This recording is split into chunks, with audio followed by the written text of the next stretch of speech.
Hey everyone, it's your old pal Rick from the Hell Ming Power Hour on this brand new venture I've got going. That's right, me and the Hell Ming boys have decided to kind of divide and conquer this idea of so many movies, so little time, and I couldn't wait but start and jump off with this joker right here.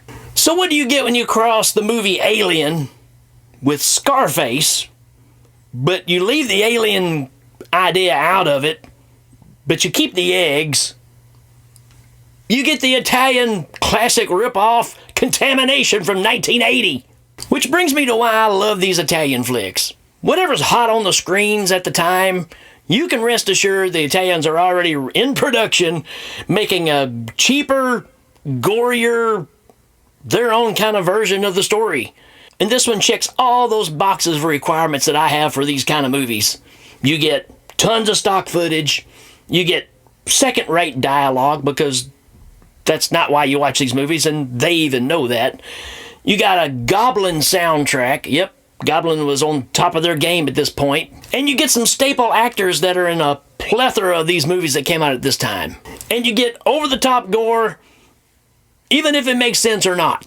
Speaking of that, I'm pretty sure that nobody involved with making this movie had even seen Alien. I think they just saw the movie poster and heard that it was a big hit and decided to make a movie. And what's on that poster? That's right, that scary looking egg. It's almost like they just heard a rumor of what happens in the film and they just ran with it. So you'll see what I mean. At the start of this movie, we got a cargo ship that's coming into the New York harbor. And when they finally get it docked, we get a group of policemen and a health inspector that goes on the boat looking around, and they find the crew just kind of dead and splattered all over the place. And when the inspection group goes into the cargo area of this ship, they find all these crates of coffee from South America. But one of the boxes is tipped over, and there's these big, slimy, green, football-sized eggs hanging out of it. And then the lead detective, Tony, picks one of the eggs up, and they're all in these complete hazmat outfits, and he holds it out, and the egg explodes, and the gunk in the egg goes all over the other people in the group. Then instantly they start spitting up blood, and everything that's inside of their chest cavity is now busting out and all over the outside of their bodies. See what I mean? No alien pops out of their chest. You just get some egg juice on you, and you explode. In slow motion. Details? Who needs details? You figure it out, because I can't. Now, Tony gets picked up and put in isolation by a top service group that answers only to the president and is led by Colonel Stella Holmes.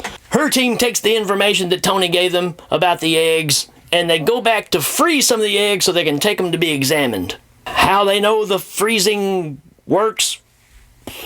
Not important. But they took them to the lab and they found out that heat makes them explode.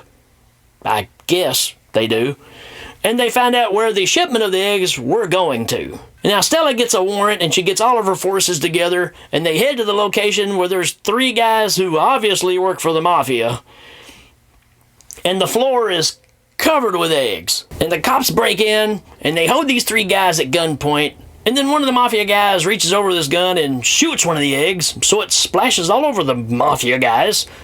And they start spitting up blood and their chest bust open and they die in slow motion. Then after that, Stella says, hey, tell the guys to bring the flamethrowers and just burn them all. Well, if heat makes them explode, I don't know. You figure it out. Now, Stella is real bumfuzzled by what all is going on here, and she happens to remember the space vessel trip that went to Mars back a few years ago with a guy named Hubbard that she ended up having to do an investigation on because he came back home talking out of his mind, telling everybody about these green eggs that were football-sized that they found at the polar cap of Mars. Yeah. So Stella pretty much ruined his career and made him out to be a nutcase. But now she's having to go back and eat a little crow and say, hey, remember those eggs you were talking about? I think you're right and I think they're real. Now during their confrontation, we get a flashback of Hubbard and his partner Hamilton that were pretty much in this cave that looks so much like H.R. Giger stuff, it's not even funny. But I guarantee you, some Italian dude made this set in probably 10 minutes. That's just how these guys roll.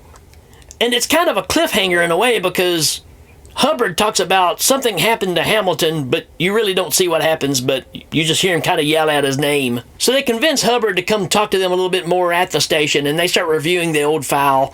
And they're watching the old footage of Hamilton talking about, well, he don't know why his buddy lost his lid and all this kind of stuff. And some of the officers are like, man, I really wish we could go catch this Hamilton guy and talk to him some more about what's happened since then. And Stella's like, well, haven't you heard? Hamilton died. He was in a plane crash about 6 months ago. So Stella at this point decides that all roads lead to South America. So we're going to take Tony the cop, Hubbard the astronaut, and Stella are going to jump on a plane and go over there and straighten things out.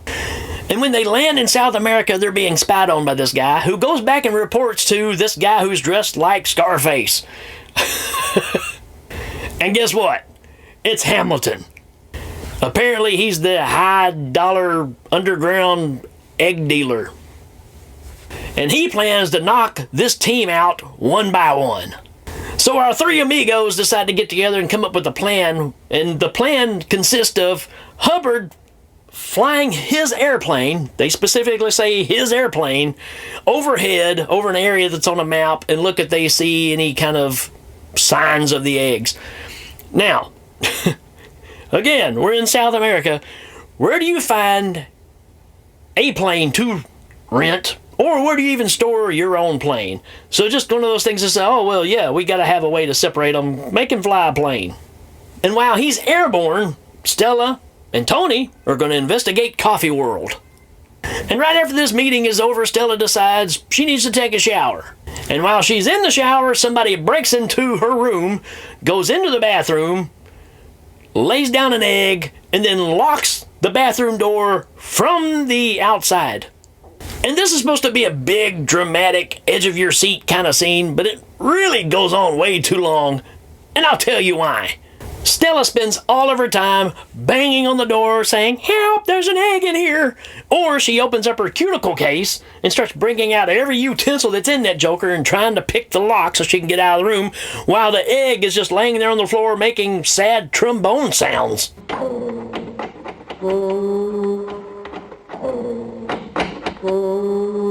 So I say, instead of these tactics, why don't you throw a towel over the egg? Why don't you, I don't know, that robe that you're wearing, throw the robe over it. How about a clothes hamper? Just throw it over the egg. Anything to keep it from splattering. Here's an idea. What if you get back in the shower and open up that shower curtain, close it real tight, right? Guess what? No eggs get splattered on you. Anyways, the guys come walking by later on and they hear her making a bunch of noise, so they break open the door and they get her out way before the egg ever explodes.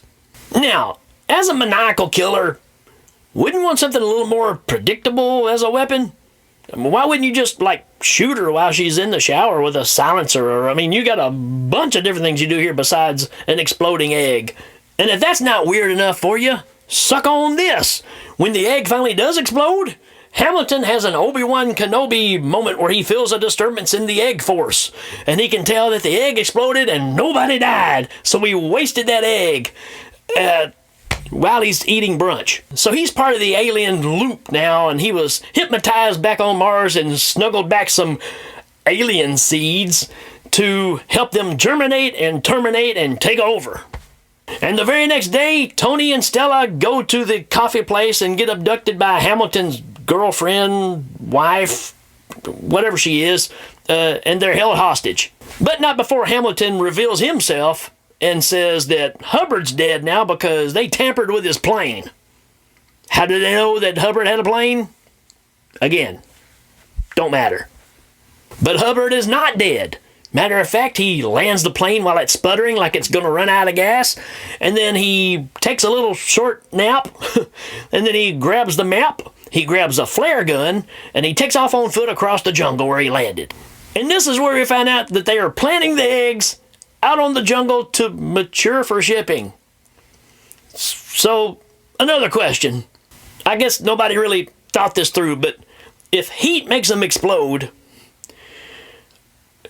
you're possibly in the hottest climate in the world to put them outside in. But you know what? It doesn't matter. The only thing that does matter is this next line of dialogue. It's time for you to come. Where? To the Cyclops. Cyclops. What kind of movie am I watching here? So we finally get to see the alien Cyclops. And it's a great rubber monster that really would have worked probably in the late 60s, early 70s. It's a little passe for this time. But it does have some really cool features like a hypnotic eye that it makes Tony walk up to the alien and then the alien pretty much eats him with a snake-like tube. And now Hamilton is trying to sacrifice Stella to the beast, but Hubbard has made his way to the coffee factory and he's kidnapped Hamilton's girl, buddy, cousin, whatever she is, and stops Hamilton. Now Hubbard is holding the lady in front of him like a shield, but the alien makes Hamilton go ahead and shoot his girl, sex slave aunt, whatever she is. And then Hubbard runs up and beats up Hamilton and grabs Stella, and then he shoots the Cyclops in the eye with the flare gun. And when the alien dies, so does Hamilton, with a chest burst in really slow motion. And then the military shows up like they always do when the work is all done, and all is well, except for Tony, who got 8 shoes and all. And then back at New York, we've got a scene of a busy street, and there's a pile of trash, and inside that pile of trash is, you guessed it, an egg. An egg explodes. The end. So what do I think? Well, again, it's exactly what I love about these crazy Italian knockoff movies. And it's funny that the idea in 1980 of a mother alien hatching a bunch of eggs, and then somebody coming in with a flamethrower and setting them on fire. Did James Cameron see this movie and rip off of a movie he was about to make? Answer that one for yourselves. I give it a 3 out of 5, so keep those eggs in the air and we will see you next time.